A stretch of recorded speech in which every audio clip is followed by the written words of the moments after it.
কোনো বিষয়কেই তুচ্ছ বলে কখনো অবহেলা করা উচিত নয়। এক চাষি ও তার ঘোড়া।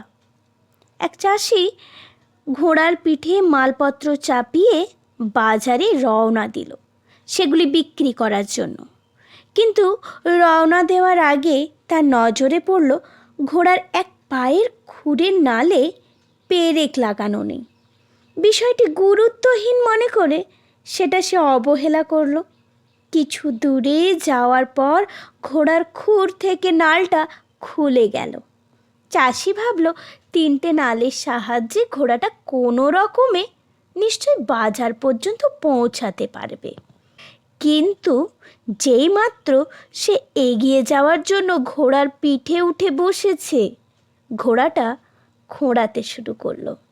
চাষি এবার তার ভুল বুঝতে পারল, কিন্তু নাল পরাবার জন্য কাছাকাছি কোনো কামারশালা খুঁজে পেল না। সুতরাং সে ঘোড়ার পিঠে চড়ে এগোতে লাগলো। আশা করলো ঘোড়াটা অবশ্যই মালপত্র সমেত তাকে বাজার পর্যন্ত নিয়ে যেতে পারবে।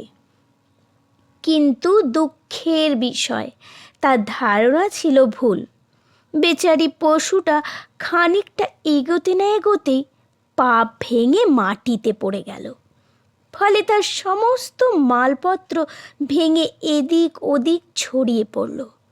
শুধু তাই নয়, ঘোড়াটাকে সে চিরদিনের জন্য হারালো। কারণ ঠিক সময়ে নালে পেরেক লাগাবার ব্যাপারটা সে কোনো গুরুত্বই দেয়নি।